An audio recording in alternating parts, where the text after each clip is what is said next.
کہ یہ حضرات غالب کو سمجھے ہی نہیں۔ ہم سب غالب سے واقف ہیں، یہ بات خود غالب کو اچھی لگے یا بری، مگر ان کی واقفیت نے ہمیں کسی حد تک ان کا طرفدار بھی بنا دیا ہے۔ یہی لگن ہے جس کا نتیجہ ہے کہ جو ہی ہم دیوان غالب کے اوراق کھولتے ہیں، ہماری سخن فہمی کے دریچے آپ ہی آپ کھلنے لگتے ہیں۔ آبرو کیا خاک اس گل کی کہ گلشن میں نہیں، ہے گریباں ننگے پیراہن جو دامن میں نہیں، زوف سے اے گریا کچھ باقی میرے تن میں نہیں، رنگ ہو کر اڑ گیا جو خوں کے دامن میں نہیں، زخم سلوانے سے مجھ پر چارہ جوئی کا ہے تان، غیر سمجھا ہے کہ لذت زخم سوزن میں نہیں، ہو فشار زوف میں کیا ناتوانی کی نمود، قد کے جھکنے کی بھی گنجائش میرے تن میں نہیں، تھی وطن میں شان کیا غالب کے ہو غربت میں قدر، بے تکلف ہوں وہ مجھ خس کے گلخن میں نہیں۔ ہم ابھی کہہ رہے تھے کہ عمر اور شعور کے ہر نئے مرحلے پر ہم ایک نئے غالب کو دیکھتے ہیں۔ ان کو دنیا کی سرائے سے کوچ کیے اب تقریباً 110 سال گزر چکے ہیں۔ اگر وقت کے یہ فاصلے مٹ سکتے تو ہم بہت سے نقادوں کو لے جا کر غالب کے سامنے کھڑا کر دیتے اور بہت سی باتوں کا فیصلہ ہو جاتا۔ لیکن اب نہ تو غالب ہیں کہ وہ اپنی صفائی پیش کریں، اور نہ ان کے وہ رفیق اور عزیز ہیں جو ان کے قریب تھے، جو انہیں بھی سمجھتے تھے اور ان کے اشعار کو بھی۔ کیسا ستم ہے کہ بہت سے لوگوں نے غالب کو قریب سے دیکھا اور ان کے متعلق کچھ نہ لکھا۔ حال ہی کی یادگار غالب نہ ہوتی تو ہم کلام ہی کلام سے واقف ہوتے اور ہر ایک سے پوچھتے پھرتے کہ یہ غالب کون ہے۔ خدا بھلا کرے سید فرزند احمد سفیر کا، جو سن 1863 میں آرا سے چل کر دہلی گئے تاکہ مرزا غالب کی زیارت کریں، اور پھر اپنی اس ملاقات کا سارا احوال اپنی کتاب جلوہ خضر میں بڑی تفصیل سے لکھا۔ فرزند احمد بلگرامی کی یہ جلوہ خضر تقریباً 95 سال پہلے آرا میں چھپی تھی، اور اس میں اردو کی تاریخ اور اردو شاعروں کے حالات لکھے گئے تھے۔ سید فرزند احمد سفیر خود بھی بڑے پائے کے شاعر تھے، دبیر اور غالب کے شاگرد تھے، مارہرے کے سجادہ نشین حضرت صاحب عالم کے نواسے تھے، بہت سی کتابوں کے مصنف تھے اور بڑی باکمال شخصیت کے مالک تھے۔ 114 سال بعد آئیے آج پھر ان کے ساتھ دہلی کے محلہ بلی ماران چلیں، غالب کے مکان میں داخل ہوں اور مرزا کو قریب سے دیکھیں۔ اس وقت غالب تقریباً 68 برس کے تھے۔ تو لیجیے ہم فرزند احمد سفیر کی کتاب جلوہ خضر کے صفحات کھولتے ہیں۔ حضرت غالب کے اشتیاق نے سن 1282 ہجری میں بے اختیار مجھے آرا سے دہلی چلنے کی تحریک کی۔ میں بے شان گمان مارہرے پہنچا اور وہاں سے اپنے منجلے ماموں حضرت شاہ عالم کے ساتھ میں چند ملازموں کے روانہ دہلی ہوا۔ آموں کا موسم تھا۔ نانا صاحب نے اپنے باغ کے آم ایک ٹوکرا بھر کے قریب 2000 کے میرے ساتھ کر دیے۔ میں علی گڑھ سے دہلی روانہ ہوا۔ 10 بجے شب کو دہلی پہنچا۔ شب جمنا پار لال قلعے کے نیچے بسر کی۔ صبح کو جامع مسجد کو باہر سے دیکھتا ہوا محلہ بلی ماران میں حضرت غالب کے پاس پہنچا۔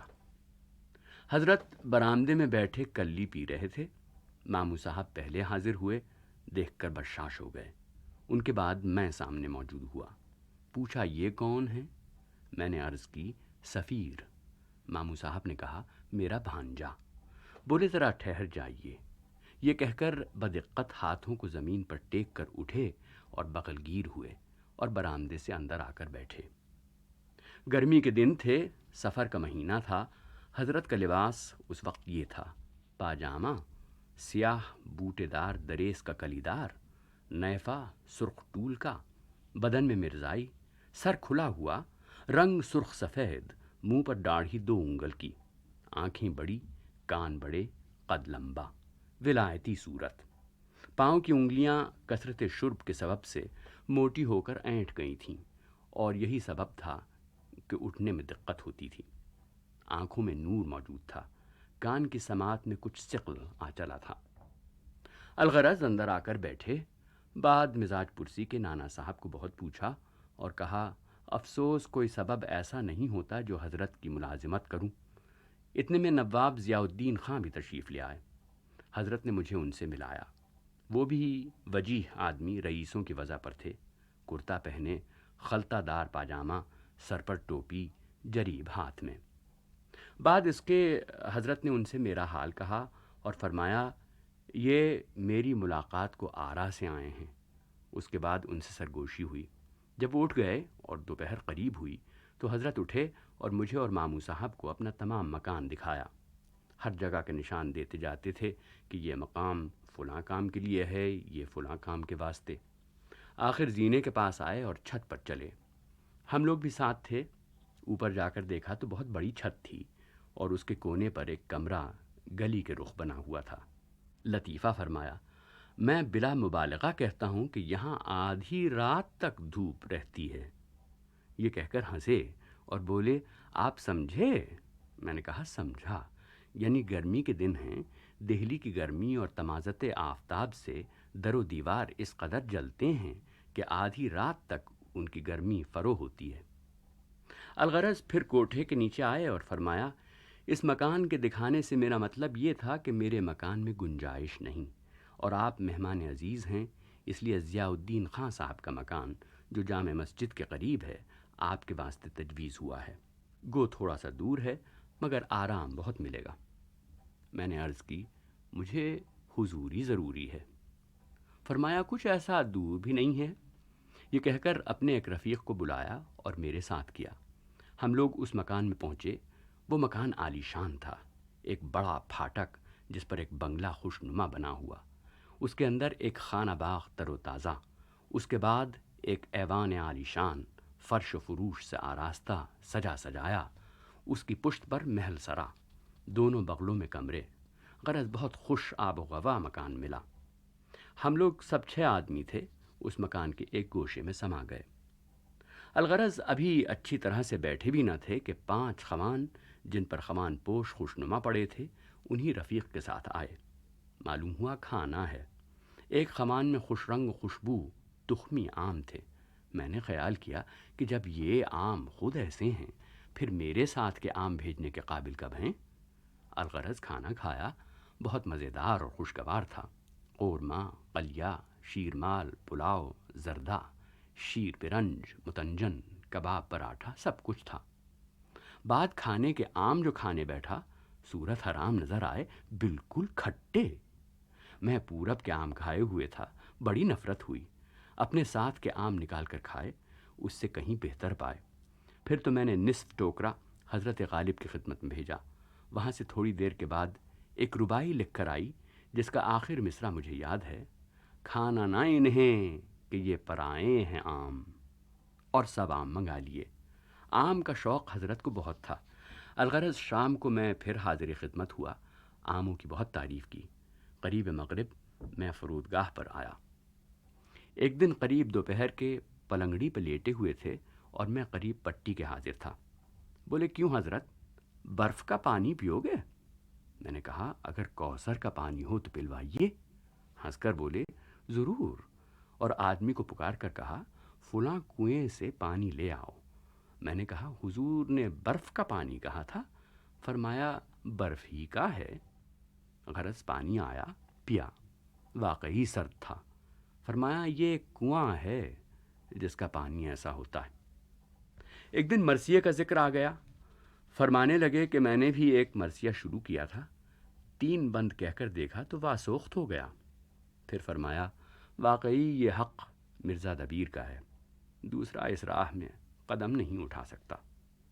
ایک دن فرمایا کہ آپ کہتے ہوں گے کہ غالب کچھ اچھی اچھی چیزیں کھاتا ہوگا اور میرے کھانے کے لیے معمولی پلاؤ، قورمہ، قلیہ، شیرمال وغیرہ بھیج دیتا ہے۔ آج آپ میرا کھانا دیکھیے۔ الغرض 11 بجے دن کو آپ کا کھانا ایک سینی میں آیا۔ ایک دسترخوان بچھایا گیا، اس پر ایک چینی کے پیالے میں شوربہ اور ایک میں بھرا ہوا گھی گرم کیا ہوا، اور ایک تانبے کی رکابی میں پاؤ بھر گوشت کی بوٹیاں، اور ایک تانبے کی رکابی میں 3 پھلکے روے کے، اور ایک رکابی تانبے کی خالی۔ پھر وہ رفیق آ کر بیٹھے۔ انہوں نے پھلکوں کے کنارے توڑ توڑ کر ٹکڑے ٹکڑے کیے اور خالی رکابی میں رکھے۔ اور پھر ایک چمچے سے تھوڑا گھی اور تھوڑا شوربہ لے کر ان ٹکڑوں کو ملایا اور خوب ملا کر حلوے کی طرح بنا کر 2 لقمے کے انداز سے ایک طرف رکابی میں رکھ دیا۔ اتنے میں حضرت پلنگڑی سے اترے اور دسترخوان پر آ بیٹھے۔ پہلے وہ دونوں لقمے نوش جان فرمائے، اس کے بعد آدھا پیالہ شوربہ اور آدھا پیالہ گھی کا پی گئے۔ البتہ آج سیر گھی سے کم نہ ہوگا۔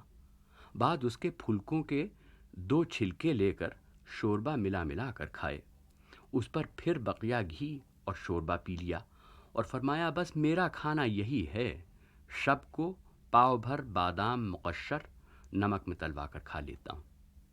ایک دن مولوی صدر الدین صاحب آزردہ کے پاس مجھے لے گئے، ان کے فیض سے بھی کامیاب ہوا۔ ایک دن پنکھے کے میلے میں 10 روپے دے کر اپنے عزیزوں کی طرح مجھے بگھی پر بھیجا۔ وہ میلہ بھی قابل دید تھا۔ میں نے دہلی کی سیر خود اختیاری بھی خوب کی اور خوب لطف اٹھائے۔ آخر رمضان سن 1282 ہجری تک آرے چلے آئے۔ جب تک حضرت غالب کے ہوش و حواس درست رہے، خط و کتابت جاری رہی۔ آخر 1285 ہجری میں انتقال فرمایا۔